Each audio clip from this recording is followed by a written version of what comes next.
The dawn of digital disapproval. So, there they were. A brave collective, gathered not in person, oh no.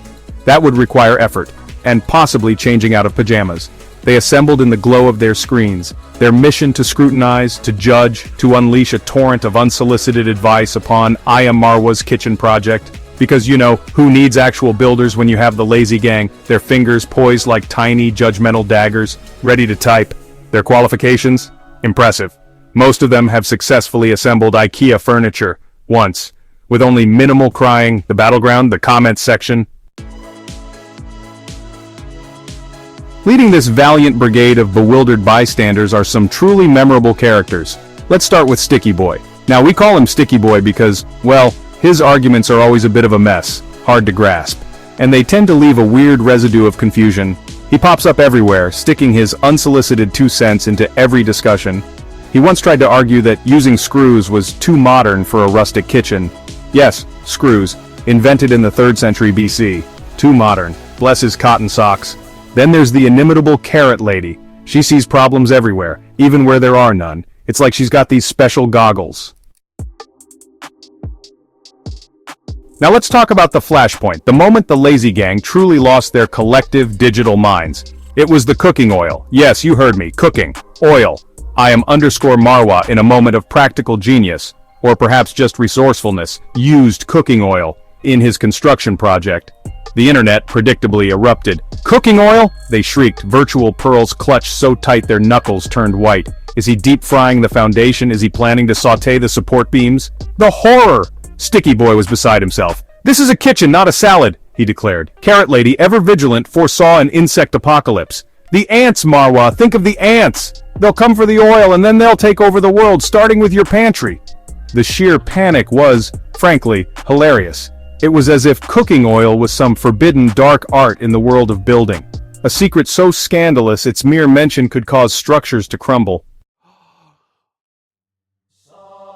One of the loudest refrains from the Lazy Gang chorus is the classic, but, that's not how do it. Or, more accurately, that's not how the one YouTube video I watched 6 months ago said it should be done. This appeal to a vague, undefined conventional wisdom is their trump card, their ultimate argument. Because if it's different, it must be wrong, right? Innovation, new techniques, bah, humbug. Give them the old ways, the ways they vaguely remember someone else mentioning. Once.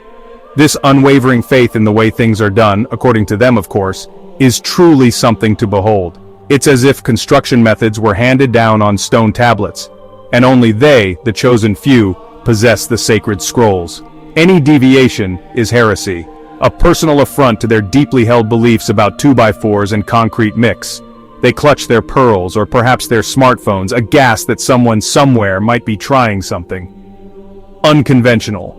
Or just practical for their specific situation. The irony is, these so-called sacred methods were once innovations themselves. Someone, somewhere, had to think outside the box to come up with them. But now they are treated as gospel, unchangeable, and eternal. The fear of the new and the unknown keeps them shackled to the past. Yet, the world moves on. New tools, new techniques, and new ideas emerge. Those who adapt, thrive. Those who don't, well, they get left behind. So the next time you hear, but that's not how we do it, remember, it's not about how it's always been done. It's about how it can be done better. Embrace the new, the innovative, and the practical, because that's how progress is made. Section 5, Jealousy and JPEGs. When green-eyed monsters wield keyboards, let's be honest for a moment, just between us.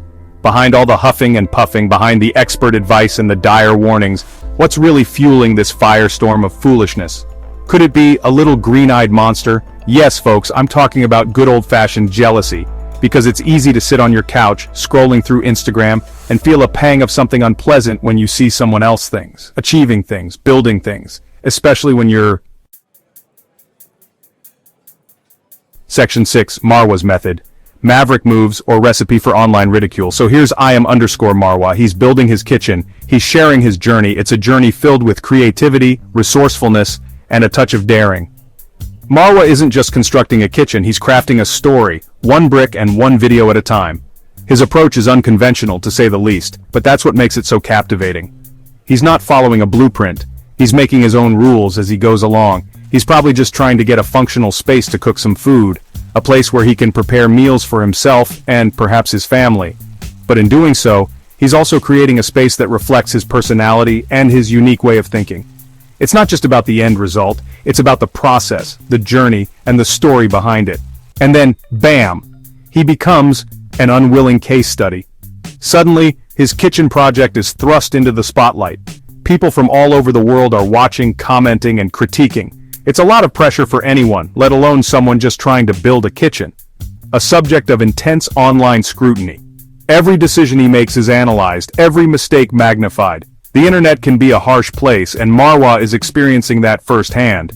But he's also gaining a lot of attention, and with that comes both positive and negative feedback. Is his method truly innovative, or is it just a series of risky moves that could end in disaster? That's the question everyone seems to be asking. But innovation often comes from taking risks, from trying new things and seeing what works. Marwa is doing just that. Is he a resourceful genius, finding clever solutions with everyday materials? He's using what he has available, making the most of his resources. It's a testament to his creativity and his ability to think outside the box. Not everyone has access to the best tools and materials, but that doesn't mean they can't create something amazing. Or is he, as the Lazy Gang would have you believe, some kind of reckless cowboy constructor inviting disaster with every unconventional choice? The critics are quick to judge, but they don't see the full picture.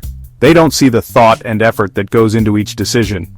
The internet, in its infinite wisdom, seems to lean towards the latter. It's easier to criticize than to understand. But Marwa's journey is more than just a series of construction choices. It's a story of perseverance, creativity, and the willingness to try something new. Because drama is more fun, consider the context. Marwa is working with what he has, in an environment that may not have all the conveniences of a big city. He's making do, and in doing so, he's showing us a different way of thinking about construction and problem solving. Not everyone lives next door to a Home Depot with unlimited credit. In many parts of the world, people have to be resourceful and make do with what they have. Marwa's project is a reflection of that reality. It's a reminder that creativity and ingenuity can thrive even in the most challenging circumstances. Sometimes you make do with what you have, and sometimes what you have is enough to create something truly remarkable. Marwa's kitchen may not be perfect, but it's a testament to his determination and his ability to think on his feet. Sometimes local knowledge and traditional techniques, which might look odd to an outsider, are perfectly sound. These methods have been passed down through generations and have stood the test of time. Marwa is tapping into that wealth of knowledge and making it his own. Marwa might be drawing on generations of practical building wisdom. He's learning from those who came before him and adding his own twist. It's a beautiful blend of tradition and innovation. Or he might simply be a clever dude figuring things out. Either way, his approach is, at the very least, interesting. It's a real-world example of problem-solving in action. Either way, his approach is, at the very least, interesting. It's a real-world example of problem-solving in action. He's showing us that there's more than one way to build a kitchen, and that sometimes, the unconventional path can lead to the most interesting results. It's a real-world example of problem-solving in action. Marwa is not just building a kitchen. He's building a narrative, one that challenges our preconceived notions and invites us to see things from a different perspective, something the armchair architects rarely experience. It's easy to criticize from a distance, but much harder to actually do the work. Marwa is out there, getting his hands dirty, making mistakes, and learning from them. That's something worth respecting. But the internet doesn't always do nuance. It's quick to judge and slow to understand. But for those willing to look deeper, Marwa's project is a fascinating glimpse into the world of DIY construction, creativity, and the power of resourcefulness. Section 7. The science simplified, so simple even they might get it, maybe. Alright, Lazy Gang, gather round. Let's try to explain this cooking oil thing. Slowly, using small words. Imagine you're baking a cake. Yes, sticky boy, a cake, not a house. Stay with me. You grease the pan, right? Why? So the cake doesn't stick, so it comes out clean. Now imagine your concrete formwork. Those wooden molds for the concrete is the cake pan, and the concrete is the cake. You want the concrete cake to come out clean when the pan is removed, yes? Good, we're making progress. So, what do you use to grease the concrete cake pan? You use something called a release agent. Its job is to prevent the concrete from sticking to the wood. Now there are fancy, expensive commercial release agents. Section 8. Beyond the blueprint, resourcefulness versus righteous rigidity. There's a beautiful thing called resourcefulness. It's the art of making the most out of what you have, no matter how limited or unconventional those resources might be. It's about using what you have, thinking outside the box, adapting to your circumstances. It's the ability to see potential in the mundane and transform it into something extraordinary. It's the spirit of human ingenuity, the drive to innovate and create, even when the odds are stacked against you. It's how people have built incredible things for centuries, long before pre-mixed concrete and laser levels. From the pyramids of Egypt to the intricate mud structures of Mali, resourcefulness has always been at the heart of human progress. Marwa, whether consciously or not, often demonstrates this spirit. He embodies the essence of resourcefulness in his daily work. He's working with his environment, his budget, his available materials. He doesn't let limitations hinder his creativity or productivity, and that, my friends, is something to be admired, not mocked from a pedestal of privilege. Resourcefulness is a testament to human resilience and adaptability. Then there's righteous rigidity. This is the domain of the lazy gang.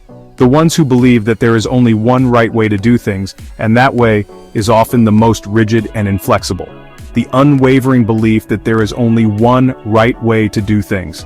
They cling to their methods, unwilling to consider alternatives or adapt to different contexts. Usually it's the most expensive, most complicated, most by the Western textbook way. They rely heavily on technology and standardized procedures, often overlooking the value of simplicity and practicality. Any deviation is met with horror and condescension. They can't fathom that different situations call for different solutions. They can't seem to grasp that context matters. That flexibility and adaptability are crucial in problem solving and innovation. That what works in a high-tech German factory might not be applicable or necessary for a guy building a kitchen in his own space, with his own hands. It's about understanding the environment, the resources at hand, and the unique challenges each situation presents. Section 9. The Unsolicited Architects, Why Everyone's a Construction Guru Online. The internet, the great equalizer, where everyone has a voice. And apparently everyone is a structural engineer, or a master carpenter, or a Michelin-starred chef who also happens to be an expert on load-bearing walls. It's amazing, really. You post a picture of your new bookshelf, and suddenly, you've got 20 people telling you you've used the wrong kind of screws, and that your choice of wood will lead to the inevitable collapse of Western civilization. It's the Dunning-Kruger effect on a global scale. The anonymity helps, of course. It's easy to be brave and critical and downright rude when you're hiding behind a username like Concrete King 78, who in reality probably struggles to assemble a flat-pack birdhouse. There are no real-world consequences for being a know-it-all jerk online. Section 10. A final word or several hundred. Let the builder build and maybe learn something. So, to the lazy gang, to Sticky Boy, to Carrot Lady, and to all the other keyboard commandos out there, take a breath. Maybe step away from the screen for a minute. Go outside, touch some grass. Or here's a wild idea, try building something yourselves, anything, a birdhouse, a wobbly shelf. Experience the joy of creation and the frustration and the problem solving. It might give you a new perspective, or at least less time to bother people who are actually getting things done. _Marwa is sharing his journey, warts and all, unconventional choices and all. And that takes courage. It takes generosity. He's not asking for your unsolicited, often ill-informed critiques. He's inviting you to watch,